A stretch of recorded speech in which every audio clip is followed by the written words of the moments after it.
What's up, everybody? So haven't made a video in a long time, and shit, haven't done shit to the Jeep either, but been having this truck now for like 3 years already. Hard to believe. So people always ask me, do you like it?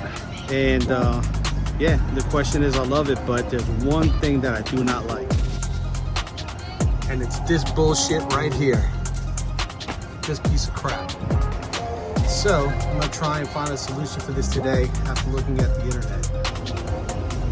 So I purchased this visor clip kit off of Amazon the other day. There's several different ones out there, but this one seems to be kind of popular.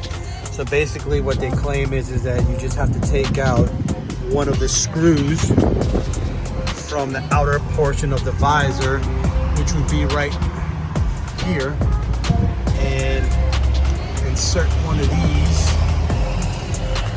with the provided screw and tighten it up, and it'll solve the problem. So I'm about to tackle that on, and we'll see if it works.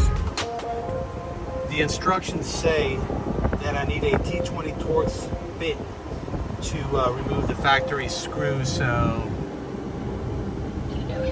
got this sucker right here that I'm about to use.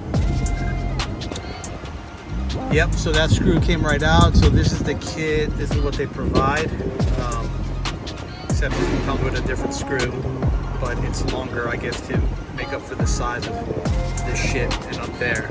So I'm gonna go ahead and get that going. So yeah, that's going in there. It looks like it's gonna work, so I just have to tighten it up and we'll see how firm it is. Yep, that's the finished product right there. It's pretty sturdy. Hanging in there.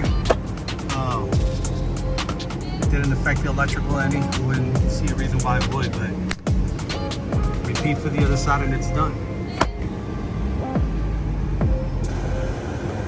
Alright, well, that's gonna wrap up this install. I'm gonna try and include the link down at the bottom. I mean, it was cheap, like maybe $15 tops, but saves a whole lot of aggravation. Remember that if I can install this shit, you can install this shit. Until next time.